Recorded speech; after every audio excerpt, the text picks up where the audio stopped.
அந்த கண்டாவி பிடிச்ச big pass எல்லாம் வந்து பார்க்காதீங்க சார். நான் ரொம்ப கோபமாக இருக்கேன் சார். இப்படி வாங்க சார். சமுதாயத்தை சீரழிச்சிட்டு இருக்க இந்த பிக் பாஸ் நிகழ்ச்சியை விட அந்த கண்டாவி பிடிச்ச பிக் பாஸே பிடிச்சி அழுதுட்டு இருக்கிறீங்க. ஒன்று பேர் என்னப்பா? பாரு கம்ருதீன். அவங்க போய் பாத்ரூமுக்குள்ள போறாங்களா, பெட்ஷீட் எடுத்து போத்திக்கிறாங்களா பாக்குறத விட்டுட்டு இந்த மாதிரி கலைஞர்கள் நல்ல ஒரு காமெடி படம் எடுத்திருக்காரு. காக்கா மாதிரி படத்தை வந்து பாருங்க சார். நான் போகும்போது நல்லா இருந்துச்சு சார். சார் இல்ல சார். ஆனால் இப்போ நான் இருந்ததை விட அப்போ இருந்தது ரொம்ப நேர்மையாக உண்மையாக இருந்துச்சு. இந்த பிக் பாஸ் சீசன் 9 சார். நான் ரொம்ப கோபமாக இருக்கேன் சார். இப்படி வாங்க சார். என்ன இன்னைக்கு என்ன இந்த சமுதாயத்தை சீரழிச்சிட்டு இருக்க இந்த பிக் பாஸ் நிகழ்ச்சியை விட இந்த காக்கா படம் 1000 மடங்கு பெற்றுங்க. 10,000 மடங்கு. அப்படி ஒரு ஒரு அருமையான படத்தை எடுத்து வச்சிருக்கவர் தான் இந்த பரமன் அவர்கள். இந்த காக்கா படத்தை பாருங்க. அதை விட்டுட்டு அந்த கன்றாவி பிடிச்ச பிக் பாஸே பிடிச்சி அழுதுட்டு இருக்கிறீங்க. அதில் அந்த பொண்ணு பேர் என்னப்பா? பாரு கம்ருதீன். அவங்க போய் பாத்ரூமுக்குள்ள போறாங்களா, பெட்ஷீட் எடுத்து போத்திக்கிறாங்களா? அவங்க பாரும் இப்போ கம்ருதீனும் பாத்ரூமுக்குள்ள போறாங்களா, பெட்ஷீட் எடுத்து போத்திக்கிறாங்களா? இப்படின்றத பார்க்கறத விட்டுட்டு இந்த மாதிரி கலைஞர்கள் நல்ல ஒரு காமெடி படம் எடுத்திருக்காரு. காக்கா மாதிரி படத்தை வந்து பாருங்க. அந்த கன்றாவி பிடிச்ச பிக் பாஸ் எல்லாம் வந்து பார்க்காதீங்க சரிங்களா சார். நான் போகும்போது நல்லா இருந்துச்சு சார். சார் இல்ல சார். அதுதான் சார். அப்போ நான் இருந்தேன். அவங்க 2 பேரையும் அடித்து திருத்தினேன். அதெல்லாம் வந்து வீடியோவில் வரல. ஆனால் இப்போ நான் இருந்ததை விட அப்போ இருந்தது ரொம்ப நேர்மையாக உண்மையாக இருந்துச்சு. இந்த பிக் பாஸ் சீசன் 9 அப்படின்னு சொல்கிற மாதிரி தான் இருக்குது. அந்த கம்ருதீனும் பாருவும் பாத்ரூமுக்குள்ளே போய் கதவை சாத்துறதும், மைக்கை கழட்டி வச்சுட்டு, அப்புறம் நேற்று கூட ஏதோ ஒரு வீடியோவில் அந்த தம்பி சொன்னான், என்னால் வந்து மூடு வந்து அடக்க முடியல. என்னங்க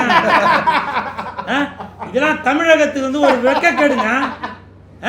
இன்னைக்கு வந்து அமைதி பூங்காவாக இருக்கிற இன்னைக்கு இந்த தமிழகத்தை இந்த மாதிரி எனக்கு வந்து மூடு வந்து அடக்க முடியல அப்படின்னா அதுக்கு என்னங்க அர்த்தம்?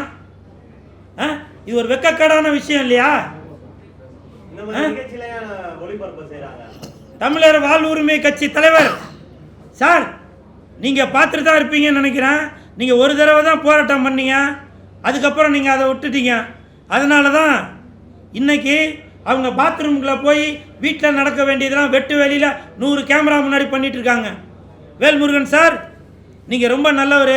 நீங்கள் ஒரு தடவை மட்டும்தான் அதை தடை பண்ணணும்னு சொன்னீங்க. ஆனால் அதுக்கப்புறம் என்ன ஆச்சுன்னு தெரியல.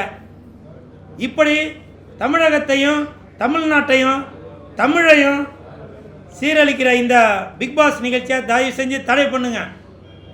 காக்கா மாதிரி படங்களுக்கு ஆதரவு கொடுங்க சரிங்களா?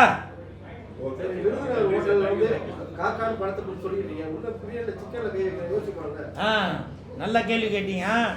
இது வந்து இந்த விருதுநகர் பிரியாணி இந்த கடையில் இந்த காக்கா படத்தோட ப்ரமோஷனுக்காக தான் இங்கே வந்திருக்குமே தவிர இந்த கடையில் சிக்கன் பிரியாணி, மட்டன் பிரியாணி, காடை, கௌதாரி, பறக்கிறது, ஓடுறது, நெளிகிறது எல்லாமே இருக்கும். ஆனால் காக்கா மட்டும் இருக்காது. காக்கா ஏன் இருக்காதுன்னா ஜனவரி 2ஆம் தேதி அன்னைக்கு தேட்டரில் இருக்கும். உங்களுக்கு காக்கா வேணும் அப்படின்னாக்கா ஜனவரி 2ஆம் தேதி அன்னைக்கு தேட்டருக்கு வாங்க சரிங்களா? இதுதான் விருதுநகர் ஹோட்டலோட ஸ்பெஷலு. வடபழனியில் இருக்குது. நல்ல பெரிய இடம், நல்ல ஏசிக்குள்ளே ஜாலியாக வந்துட்டு சும்மா ஜம்முன்னு சாப்பிட்டு போகலாம். இன்றைக்கி இந்த இடத்த சூஸ் பண்ணியிருக்கிற ஜின்னாபாய் அவர்களுக்கும் பிஆர்ஓ விஜயமுரளி சார் அவர்களுக்கும் கிளாமர் சத்யா சார் அவர்களுக்கும் என் நண்பன் கர்ப்பமாக இருக்கிற என் நண்பன் கதற கற்பழிக்கப்பட்ட என் நண்பன் இவருக்காகவும் இன்னைக்கு விருதுநகர் ஹோட்டலில் இன்னைக்கு இந்த ப்ரெஸ் மீட் நடந்திருக்கு. கண்டிப்பாக காக்கா ஒரு பெரிய உயரத்துக்கு போய் இந்த காக்கா கழுகு மாதிரி வரும் அப்படின்னு சொன்னவனா கைத்தட்டனா ஒரு பஞ்சு போட விட மாட்டீங்க. ஓகே நன்றி. குரு போட்டா எழுதி நிற்கணுமா?